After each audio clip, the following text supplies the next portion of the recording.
어, 지난 3월에 여러분 아시다시피 한국에서는요, 전국적으로 산불이 일어났었습니다.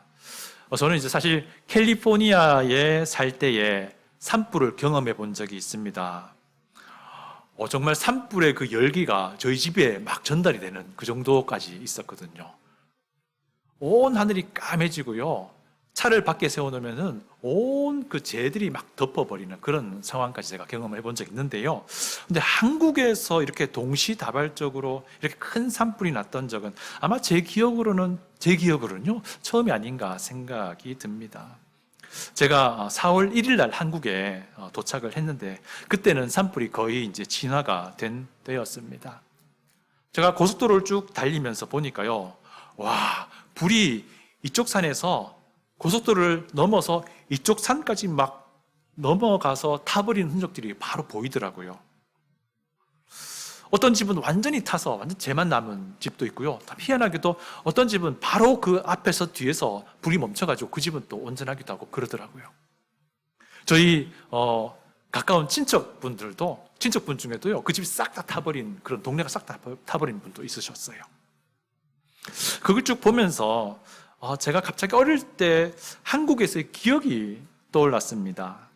뭔가 하니 불조심 포스터에 대한 기억이에요. 여러분 기억하실 거예요.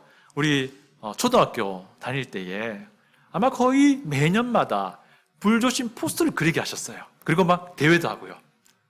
뭐 반공 포스터도 마찬가지였지만요. 그래서 매년마다 이 불조심 포스터를 막 그리고, 저는 그리면 소질이었거든요. 어쩔 수 없이 그리기도 하고 그랬었는데요. 여러분 아마 어렴풋이 기억날 거예요. 그 표들. 자나 깨나 불조심. 꺼진 불도 다시 보자. 이거 굉장히 익숙하죠. 그렇게 보니까 어릴 때 우리 대한민국 그 교육 정책이 굉장히 잘 됐던 것 같아요. 지금까지 우리 기억합니다. 미리 경고하는 거예요. 미리 대비하자는 것인데요. 미리 경고해서 대비할 수 있다면 정말 좋은 일이에요. 그죠? 오늘 본문 말씀도 마찬가지입니다. 그리스도인 된 우리에게, 그리고 그리스도인들의 모임인 교회에게 미리 경고하고 있습니다. 무엇을 경고하냐면 말세에 있게 될 고통하는 때에 대해서 경고합니다. 1절 보니까 고통하는 때란 말이 나오잖아요. 여기에서 고통하는 이라고 번역한 그리스어를 보니까요, 여러 가지 의미가 있는데 같은 비슷한 내용이에요. 굉장히 부정적인 내용인데, 가혹한, 견디기 힘든, 사악한, 위험한, 위협적인 이런 의미가 가지고 있습니다. 제가 이 단어가 신약 성경에서 또 어떤 곳에 쓰여졌나 찾아보니까 여기 말고 딱 한 군데 더 쓰여졌어요. 어떤 뉘앙스일지 여러분 아실 수 있을 것 같아요. 마태복음 28장에 나오는 8장에 나오는 이야기인데요. 여기 마태복음 8장에 어떤 이야기가 나오냐면, 여러분 잘 아시다시피 가다라 지방에서 마귀에 사로잡힌 채 무덤 사이에 살던 두 광인, 두 미친 사람에 대한 이야기에 나와요. 물론 마가복음, 누가복음에 의하면 거라사 지방의 광인으로 소개가 되죠. 여기 보니까 이런 말이 있어요. 마태복음 8장 28절에 보면요, 이런 구절이 나와요. 그들은 몹시 사나워 아무도 그 길로 지나갈 수 없을 지경이다라고 말하는데, 여기서 사나워라고 번역한 이 그리스어가 같은 단어예요. 칼레포스라는 단어인데 이 단어를 쓰고 있어요. 이게 이 사람이 어땠냐면요, 워낙에 난폭하고 워낙에 위험하기 때문에 평소에 쇠사슬로 묶어놨는데 그 쇠사슬마저 끊어버릴 정도로 굉장히 힘이 세고 무섭고 무시무시하고 두렵고 위협이 되는 그런 사람이었다라고 표현할 때 이 단어를 쓰고 있어요. 그런데 오늘 본문의 말씀 보니까 뭐라고 합니까? 말세에 이런 무시무시한 때가 혹은 무시무시한 상황이 온다라는 거예요. 그런데 여기서 말세가 과연 무엇이냐? 여기서 말하는 말세는요, 예수님의 초림과 예수님의 재림 사이의 그 긴 기간을 말해요. 여러분, 말세라는 용어가 성경에 사용될 때요, 때로는 예수님의 재림 직전의 그 아주 혼란스러운 상황을 말하기도 하지만, 오늘 이 본문은 예수님의 초림과 재림 사이의 그 긴 시간을 말합니다. 이게 무슨 말입니까? 지금 우리가 살고 있는 이때에도 이 어마무시한 상황들이 발생할 수 있다는 얘기입니다. 이 무시무시한 상황이 우리에게 일어날 수 있다는 것이고, 심지어는 우리 교회 안에도 일어날 수 있다는 것이고, 심지어 나도 그런 상황을 만드는 사람이 될 수도 있다는 그런 얘기예요. 오늘 본문 보니까요, 이 무시무시한 상황을 만드는 사람에 대해서 경고를 합니다. 이런 사람을 한마디로 말하자면 무시무시한 사람이라고 할 수 있는 거죠. 마치 거라사의 광인 같은 사람이라는 거예요. 가다라의 미친 사람과 같은 사람이라는 거예요. 오늘 본문 우리가 살펴보면서요, 이 두렵고 무섭고 위협이 되는 그런 미친 사람이 될 것이 아니라 오히려 그런 사람을 우리 예수님이 잠잠하게 만드셨던 것처럼 그 예수님의 제자같이 우리도 이런 사람을 잠잠하게 도와줄 수 있는 그런 사람이 되어야겠다라는 생각을 함께 결단할 수 있길 바랍니다. 1절부터 5절까지가 한 문장이에요. 그리스어로 볼 때요. 이 문장을 쭉 읽어보면요, 이 무시무시한 사람의 특징을 쭉 나열합니다. 총 19가지가 있어요. 아무리 읽어봐도 딱히 분류가 잘 안 됩니다. 예.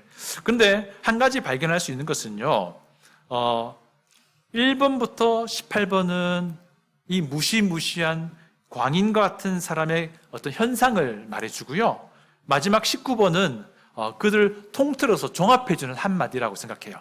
결국 이것이 원인이 될 수 있는 이유가 무엇인지를 알려준다고 할 수 있는데요. 그래서 1번부터 18번만 딱 떼어놓고 보면요, 1번이 무엇을 시작하죠? 자기를 사랑하고요. 그 마지막 18번은 4절의 마지막 부분인데요, 무엇을 사랑하죠? 쾌락을 사랑하는 것으로 끝이 나요. 그리고 사실 1번부터 18번을 쭉 다 읽어보면요, 결국 문제의 핵심은요, 무엇을 사랑하느냐, 누구를 사랑하느냐의 문제입니다. 사랑의 대상, 사랑의 방향에 문제가 있다는 것을 이야기해줘요.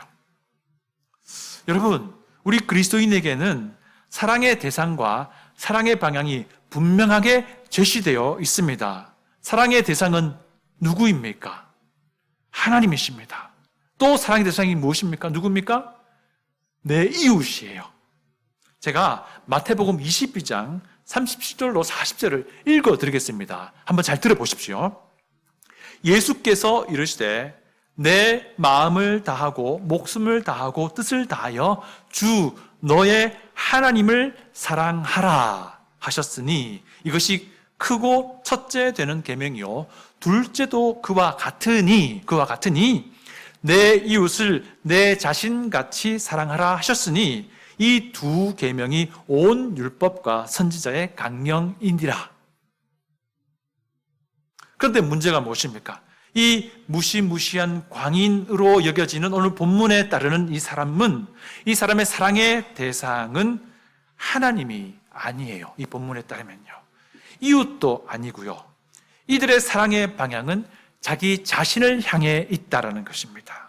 그것도 오롯이 자기 자신만을 향해 있다는 것입니다. 굉장히 이기적인 모습이라는 거예요. 여러분, 제가 번외로 한 가지 말씀을 드리고자 합니다.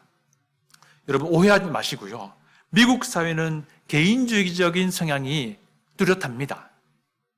이게 이 개인주의적인 성향은 사실 이기적인 성향과 어떤 부분에서는 맞닿게 돼요. 이것은 외국 사람인 저의 말이 아니고요, 현재 미국인 목사님의 말이에요. 워싱턴 DC에 보면요, 캐피탈 힐 침례교회를 목회하는 마크 데버라는 목사님이 있어요. 이분이 건강한 교회를 설명하면서 미국의 개인주의를 경계해야 한다는 말을 언급해요. 여러분, 제가 일전에 말씀드리기도 했는데요, 성경이 말하는 교회는 공동체성을 매우 강조합니다.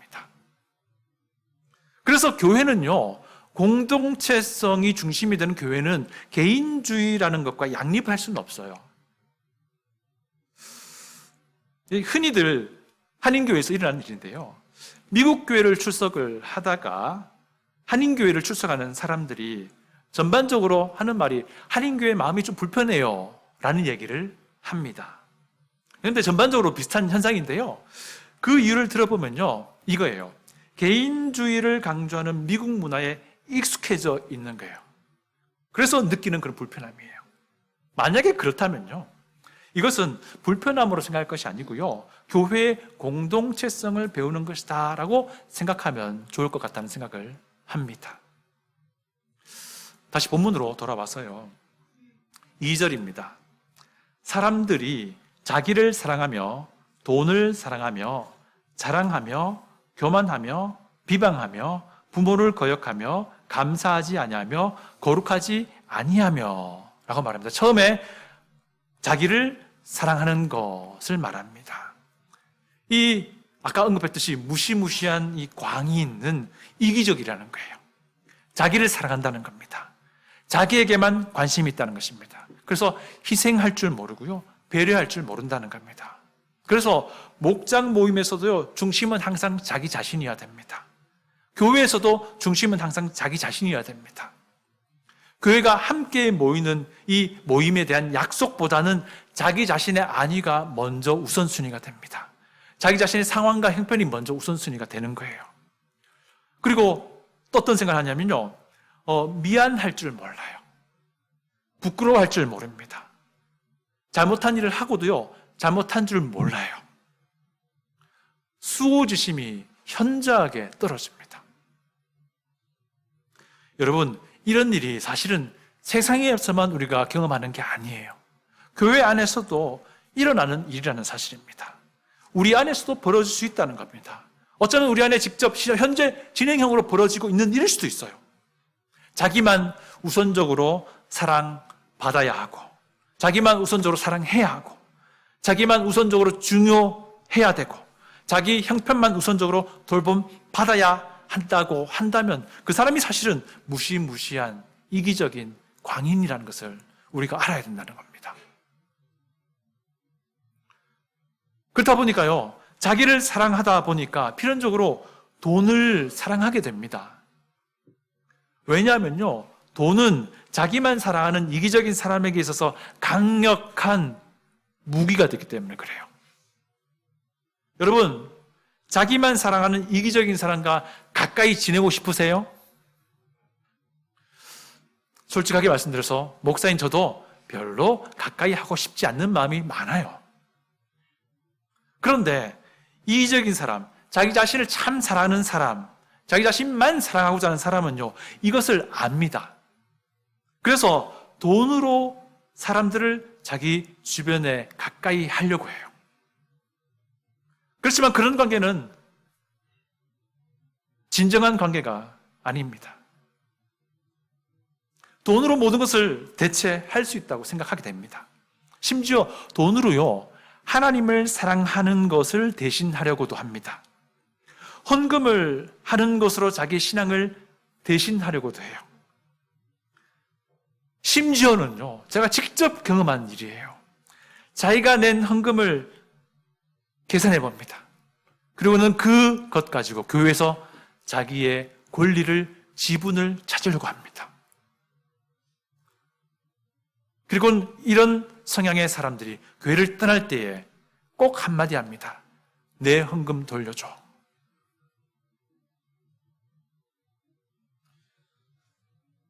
이것은요, 돈을 하나님으로 섬기는 거예요.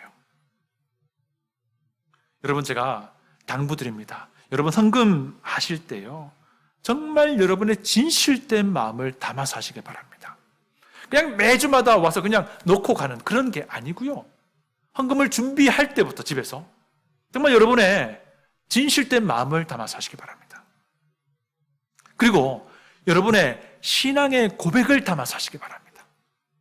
그리고 드려진 헌금은 내 지분을 위해서가 아니라 하나님께 오롯이 드려진 것임을 믿고 그렇게 헌금하시기를 부탁을 드립니다. 제가 돈을 좀 부정적으로 설명 많이 했습니다. 사실 성경도 전반적인 기조는요, 돈을 부정적으로 보긴 합니다만 항상 부정적으로 보지는 않습니다. 그래서 저도 그렇게 생각합니다. 돈을 벌지 말란 소리가 아니에요. 돈을 많이 모으지 말란 소리가 아니에요. 야, 여러분, 돈을 벌 때 올바른 방법으로 벌도록 하시길 바랍니다. 이것이 하나님을 사랑하는 거예요. 돈을 버시되 정말 바른 방법으로 버시길 바랍니다. 또 돈을 벌 때 그 돈을 주신 하나님을 위해서 우선적으로 그 돈을 쓸 수 있기를 부탁을 드립니다. 또 돈을 벌 때 내 이웃을 내 자신과 같이 사랑하라고 말씀하신 그 예수님의 뜻을 따라 그 돈을 이웃을 위해서 쓸 수 있도록 하시기를 부탁을 드립니다. 이것이 마땅한 그리스도인의 삶의 모습입니다. 우리가 이미 잘 알고 있어요. 또 자기를 사랑하는 사람은요, 자기를 드러내는 것을 좋아합니다. 자기를 자랑하기를 좋아합니다. 자기가 이 교회에서 가장 쓸모있는 존재라고 착각합니다. 자기가 이 교회의 목회에 있어서 가장 도움이 되는 존재라고 착각해요. 이 필연적으로 교만해질 수밖에 없습니다. 자기가 이 교회에서 제일 많이 섬긴다라고 착각합니다. 자기가 제일 많이 기도한다고 착각해요. 그러다 보니까 어떤 결과가 나옵니까? 다른 사람을 비방하게 될 수밖에 없어요. 왜 그렇습니까? 자기가 최고라고 여기니까 다른 사람이 자기 기준에 못 미치기 때문에 그런 겁니다. 그래서 비방하게 되는 것입니다. 사랑하는 여러분, 다른 사람 비방하기를 삼가하시길 부탁을 드립니다. 사람들 앞에서 어떤 특정한 사람에 대한 부정적인 말을 삼가하시기를 부탁을 드립니다. 혹 그 특정한 사람에 대한 미움의 감정이 있다면 더더욱 그 사람에 대한 부정적인 말을 다른 사람들 앞에서 삼가하시기를 부탁드립니다. 여러분, 그거 아십니까? 여기에 비방하며라고 번역한 그리스어 단어의 원래 의미가 뭐냐면요, 신성모독하는 이라는 의미예요. blasphemous 라는 단어를 쓰고 있는데요, 영어로도 blasphemous 라는 말이잖아요. blasphemy, 신성모독이라는 뜻이에요. 이 특별한 단어가 남을 비방하는 의미로 쓰인다는 것은요, 남을 비방하는 것이 어떤 의미라는 거예요? 하나님을 모독하는 것만큼 심각하다는 것을 보여주는 거예요. 또 심지어 자기 사랑이 너무 강하면요, 부모도 거역하게 됩니다. 여러분, 부모를 공경하는 것은 모든 인류의 공통된 가치입니다. 그럼에도 불구하고 부모를 공경하지 않는다는 거 하는 것은요, 자기를 사랑한다는 뜻이에요. 여러분, 특히 그리스도인에게 있어서 부모를 공경한다는 것은 정말 중요합니다. 부모의 권위를 인정하고 순복한다는 것은 정말 우리 그리스도인에게 중요한 겁니다. 왜 그런지 아세요? 하나님이 우리의 아버지이시기 때문에 그래요. 우리가 평소에 부모를 공경하고 부모의 권위에 순복할 수 있는 사람이라면요, 우리의 하늘 아버지를 공경할 수 있게 되는 거예요. 우리 하늘 아버지 하나님의 권위에도 쉽게 순복할 수 있게 되는 것입니다. 또 여러분, 이기적인 사람은요, 감사를 모를 확률이 매우 높습니다. 왜냐하면 자기 인생에 기여된 다른 사람의 수고를 잘 고려하지 않기 때문에 그렇습니다. 왜냐하면요, 자기 인생을 주관하시는 하나님의 개입에 대해서도 잘 고려하지 않기 때문에 그렇습니다. 여러분, 그리스도인이 어떤 사람입니까? 자기 삶에 직간접적으로 기여하고 있는 모든 사람에 대해서 생각할 줄 아는 사람이에요. 자기 삶을 이끄시고 개입하시는 하나님을 기억할 줄 아는 사람이 그리스도인인 겁니다. 그리고 더 나아가서 이렇게 내 삶을 인도하시고 개입하시는 하나님이 내 인생을 항상 선으로 인도하심을 믿는 사람이 그리스도인입니다. 그래서요, 잘 될 때나 잘 되지 않을 때나 항상 하나님께 감사하게 되는 겁니다. 이렇게 될 때에 잘 될 것만을 고집하지 않게 되는 거예요. 이렇게 될 때에 잘 될 것만을 위해서 기도하지 않게 되는 거예요.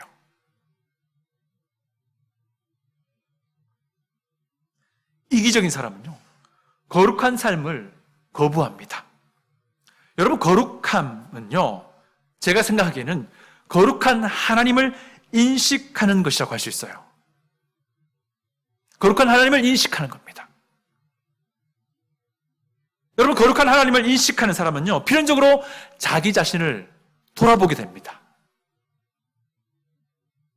여러분은 어느 정도만큼 자주 거룩한 하나님을 인식합니까?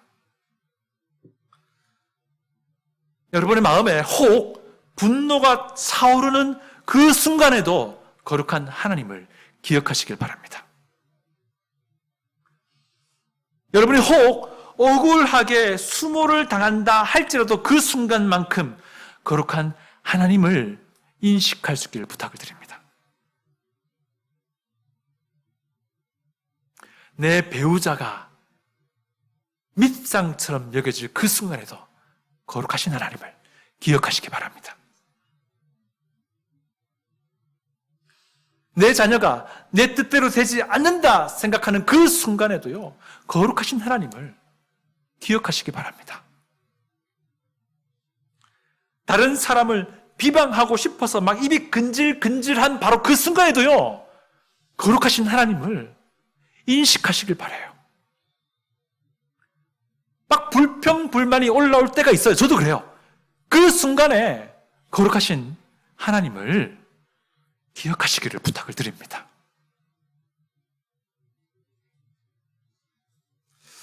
계속해서 3절 봅니다. 3절입니다. 무정하며 원통함을 풀지 아니하며 모함하며 절제하지 못하며 사나우며 선한 것을 좋아하지 아니하며. 여러분, 이기적인 사람은요, 필연적으로 또한 무정한 사람이 됩니다. 왜냐하면 이기적인 사람은 다른 사람에 대해서 그리 큰 관심이 없기 때문에 그래요. 그러니까 다른 사람에 대해서 측은히 여기는 마음이 많이 없어요. 다른 사람의 형편에 관심이 없는 겁니다. 왜 그렇습니까? 자기 자신이 우선순위이기 때문에 그렇습니다. 여러분, 예수님은요, 우리 주님 예수님은 자기 자신을 우선순위로 두지 않으셨어요. 죄로 인해 파멸을 향해 달려가는 죄인된 인간이 그분에게 있어서 우선순위셨어요.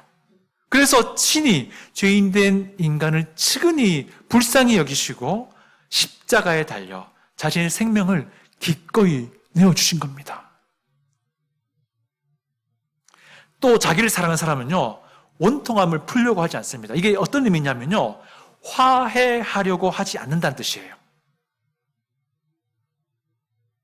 이 말은요, 관계를 아예 파탄내어 버린다라는 말이에요. 여러분, 그리스도인은요, 다른 사람과의 관계에 있어서 항상 여지를 두고 있어야 됩니다. 그리스도인은요, 심지어 내가 관계를 파탄당할지언정 내가 관계를 파탄내어서는 안 돼요. 사정상 물리적으로는 관계가 닫힐 수도 있겠지만요, 마음의 문까지 닫아서는 안 된다는 겁니다. 이거 정말 어렵고 힘들지만 그렇게 하셔야 돼요. 왜 그렇습니까? 하나님이요, 복음 안에서 구원받은 나를 복음의 일꾼으로 쓰기 원하시기 때문에 그래요. 이 얼마나 영광스러운 특권입니까? 우리에게 복음이 있기 때문에 그렇습니다. 누구에게라도 복음을 들고 나아가야 할 책임이, 특권이 우리 그리스도인에게 있기 때문에요. 그거 가리지 않습니다, 사람을요. 또 자기를 사랑하는 사람은요, 모함하기를 좋아합니다. 이것은 비방하는 것과 일맥상통한데요, 악의를 가지고, 악한 마음 가지고 다른 사람을 비방하는 겁니다. 그리고 심지어 사실이 아닌 것을 사실인 것처럼 말을 퍼뜨립니다. 여러분, 이 모함하며라고 번역한 이 그리스어 단어가 어떤 단어인지 아세요? 디아볼로스라는 단어예요. 여러분 들어보셨죠? 게임 잘하시는 분. 디아볼로스가 마귀, 사탄이라는 뜻이에요. 그게 뭐냐면요. 모함하는 사람은 마귀다라는 거예요. 무슨 말입니까? 부당한 고소를 하고 비방하고 모함하는 것은요, 마귀가 하는 것이지 하나님의 사람이 할 일이 아니라는 것 강조해서 표현하는 것입니다. 그래서 이 부분을요, 그냥 직역하면요, 모함하며를 직역하게 되면요, 마귀가 되며가 되는 거예요. 깜짝 놀랍지요? 그리고 우리가 마귀가 되면 안 된다는 거예요. 만약에 제가 이런 류의 사람이라면요, 저를 여러분들이 마귀라고 불러도 저는 할 말이 없는 거예요. 깜짝 놀랍지요? 어떻게 보면요, 굉장히 성경적인 용례예요. 물론 저는 그렇게 하지 않을 것이고 여러분도 그렇게 하지 마시기를 부탁드립니다. 다만 기도하면서 이렇게 기도하게 되지 않겠습니까? 오 하나님, 저 영혼을 불쌍히 여기셔서 마귀에서 하나님의 사람으로 바꿔주세요. 이렇게 기도하게 되지 않을까요? 제가 만약에 모함하는 사람이라면요, 여러분 저를 대놓고 마귀라고 부르셔도 저는 할 말이 없어요. 우리 모두가 똑같은 처지인 거예요. 자기를 사랑하는 사람은요, 또한 절제하지 못합니다. 자제할 힘이 없다는 거예요. 자기 감정을 잘 통제하지 못해요. 어떨 때 보면 통제하고 싶지 않는 것 같아 보일 때도 있습니다. 저를 봐도 마찬가지예요. 말을 통제하지 못합니다. 자기를 사랑하는 것이 우선이니까 자기의 감정이 우선이 되는 것이고요. 자기의 생각이 우선이 되기 때문에 그렇습니다. 여러분, 우리가요, 절제하지 못하면요, 필연적으로 사나운 사람이 됩니다. 사나운 사람이 돼요. 우리가 정상적인 상황이 어떤 상황입니까? 우리의 감정을 이성에 맡기는 것이 정상적이죠. 이게 정상적인 그리스도인의 삶이에요. 그런데 절제하지 못하면요, 필연적으로 사납게 되는 이유가 뭐냐면요, 거꾸로 하는 거예요. 내 감정에 이성을 맡겨버리는 거예요. 그러니 또한 선한 것에 관심이 그리 없게 돼요. 하나님의 선하심은요, 나의 살과 뼈를 깎아낼 정도로 우리의 생각과 마음을 바로잡게 하시는 것이 하나님의 선하심인데, 이기적인 사람이 그런 일에 관심이 없죠. 또한 하나님의 선함의 기준은요, 때로는 나의 이기심과 나만에게 관심을 갖고자 하는 이런 마음들을 철저하게 꾸짖으시는데, 아니 자기만을 사랑하는 사람이 그런 일에 관심이 없게 되는 것이죠. 계속해서 4절을 봅니다. 4절입니다. 배신하며 조급하며 자만하며 쾌락을 사랑하기를 하나님 사랑하는 것보다 더하며. 자기를 사랑하는 사람은요, 배신하기를 좋아한다는 거예요. 자기 선호에 맞지 않으면 돌아섭니다. 자기 편리함을 양보해야 한다고 한다면 돌아섭니다. 자기 이익에 조금이라도 손해날 것 같으면요, 목장을 떠나고요, 교회를 떠나요. 자기에게 관심을 주지 않는다라고 불평하면서 떠나버립니다. 자기가 좋아하는 것을 교회가 하지 않는다고 불평합니다. 왜 그렇습니까? 내가 기준이 되니까 그래요. 이 얼마나 교만하고 오만하고 자만한 모습입니까? 그러다 보니까 결국에는요, 모든 것을 자기의 쾌락을 따라 결정하게 됩니다. 쾌락이 무엇입니까? 내 욕구와 내 욕심에 충실한 것입니다. 그래서 내 욕구와 내 욕심에 따라서 결정하고 판단하게 되는 거예요. 이것이 잘못된 사랑이라는 겁니다. 방향이 잘못된 사랑, 대상이 잘못된 사랑이라는 겁니다. 자기 자신만을 사랑하는 이기적인 것이라는 겁니다. 여러분, 우리 그리스도인은요, 자기 자신이 아니라 하나님을 사랑해야 하는 존재입니다. 우리 그리스도인은요, 자신이 아니라 내 이웃을 사랑해야 하는 존재임을 우리가 반드시 기억할 수 있길 부탁을 드립니다. 여러분, 그리스도인은요, 정말 자기 자신을 따라, 자기 자신이 아니라 정말 하나님을, 그리고 하나님의 말씀에 따라서 내 이웃을 내 몸처럼 사랑해야 합니다. 여러분, 5절 보니까요, 이런 이들을 경건의 능력을 부인하는 자라고 설명합니다. 3장 5절입니다. 경건의 모양은 있으나 경건의 능력은 부인하니 이 같은 자들에게서 내가 돌아서라 라고 말합니다. 왜 이들을 경건의 모양은 있다라고 말할까요? 이것은요, 이들이 겉으로는 종교인의 모습을 보이기 때문입니다. 이 당시에 그리스 로마 시대의 기독교회 밖에 있는 세상 사람들은요, 모두가 자기만의 신을 믿고 신전 예배에 참석했어요. 그들 나름대로는 경건의 모양을 갖추고 있는 겁니다. 그렇지만 그들은 참 여호와 하나님을 모르기 때문에 경건의 능력은 없었던 거예요.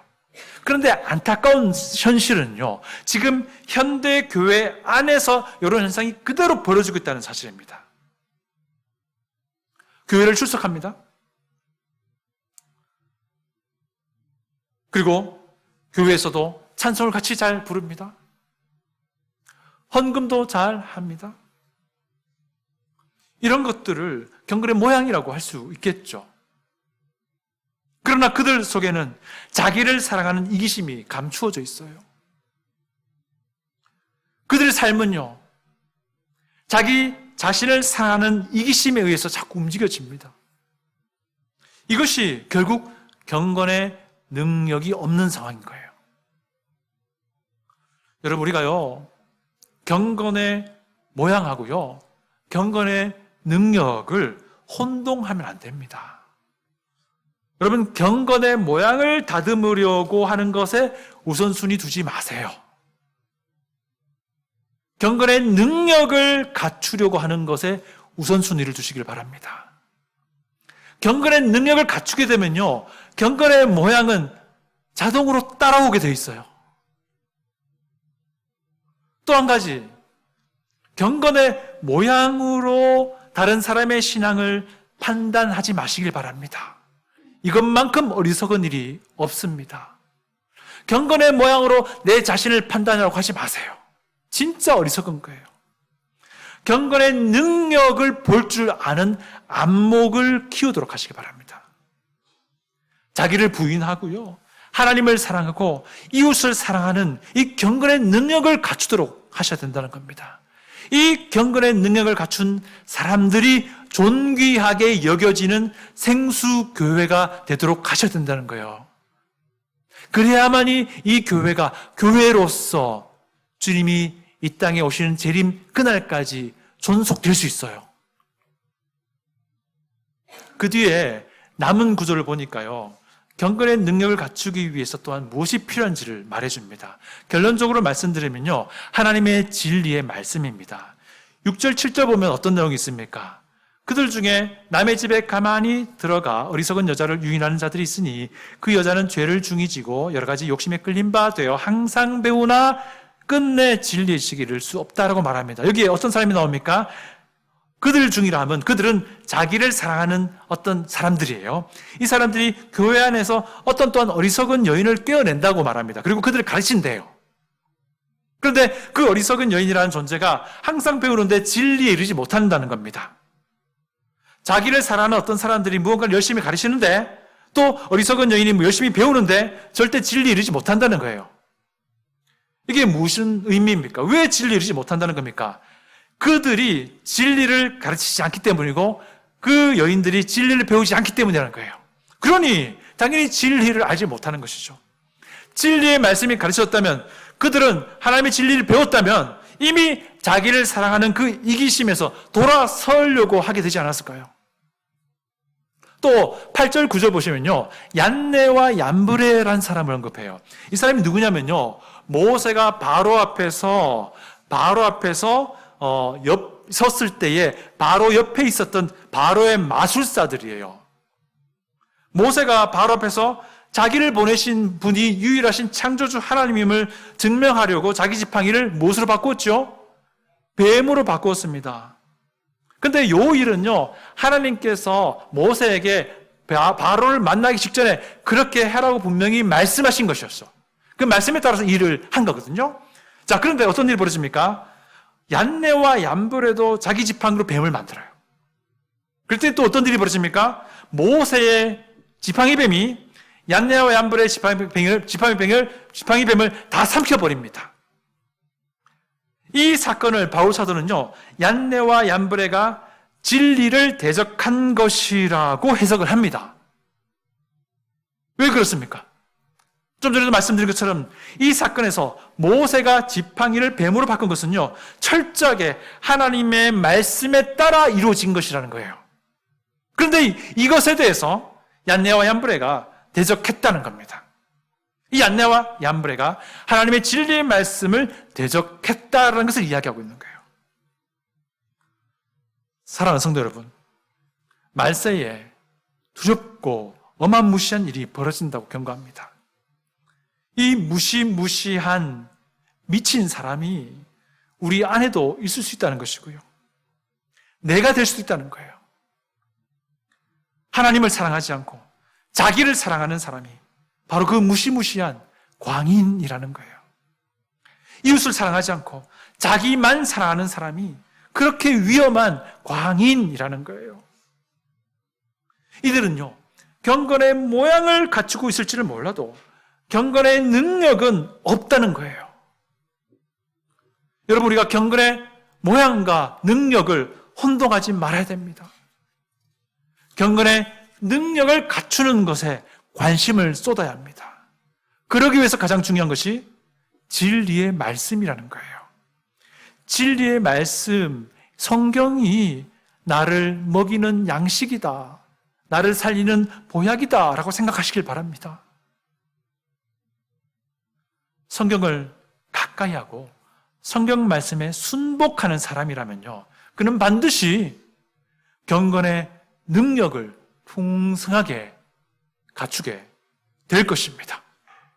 여러분, 우리 경건의 능력을 풍성히 갖춘 하나님의 사람이 되어서 아직도 우리 주변에 이기적인 자기만을 사랑하는 광인들에게 우리 예수님이 그렇게 하셨듯이 예수님으로부터 오는 그 평화와 화평과 잠잠함이 그들 안에 있도록 함께 하시지 않으시겠습니까?